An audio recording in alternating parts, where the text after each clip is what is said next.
চলো guys, good morning. এখন বাজে সকাল 4:30 আর আমরা নেমেছি দীঘা স্টেশনে। দীঘা স্টেশনে নেই, বাস ডিপোর কাছে। এখানে সমস্ত সরকারি এবং বেসরকারি বাস থামে।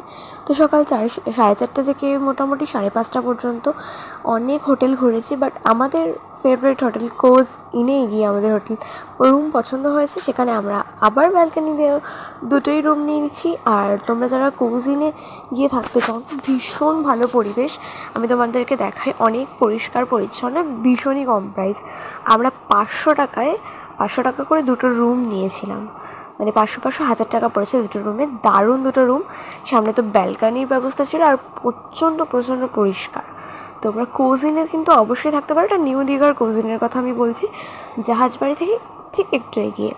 তো এই ছিল আমার সেদিনের হোটেলের রিভিউ দেওয়া। অ্যান্ড দেখো, বেলকানি থেকে মানে ভোরবেলাটা এত সুন্দর লাগছে দেখতে, আমি জাস্ট তোমাদেরকে কী বলবো, মানে এখানেই থেকে যায় এরকম একটা ব্যাপার। আর আমি তো একটু ঘরের মধ্যে তো বক্স বাজিয়ে ওরা গান শুনছিল, আর আমি বাইরে একটু ফিল নিচ্ছিলাম এসে।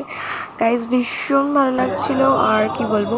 তো তারপরে দিন আমরা চলে গেলাম ব্রেকফাস্ট করতে। গিয়েছিলাম আমি, বনি, দুষ্টু তিনজনই ব্রেকফাস্ট করতে, কারণ আমাদেরকে আগে ব্রেকফাস্টটা সেরে নিতে হবে, দেন করতে হবে বাজার, কারণ বাজারটা করে আমরা রান্না করতে দেবো। তো তারপরে আমরা উদয়পুর যেতে পারবো। তো তার জন্য আমরা 3 মূর্তি চলে গেলাম বাজারে। তো ভালো মন্দ খাবো প্রথম দিন, এটাই তো স্বাভাবিক। তো তার জন্য ফার্স্টে চলে গেলাম চালের দোকানে, ভালো চাল নিয়ে নিলাম, আর পাতা যা যা লাগে খাওয়ার জন্য কেনার। দেন চলে গেলাম মাংসের দোকানে, এই আস্থা চিকেন। তারপরে রুমে এসে রান্না বান্না করতে আমি তো ফুল মস্তিতে আছি ভাই। তো তারপরে আমি রেডি হয়ে গেছি উদয়পুর যাওয়ার জন্য। এই আমার উদয়পুরের ড্রেস কেমন লাগছে তোমরা অবশ্যই জানিও।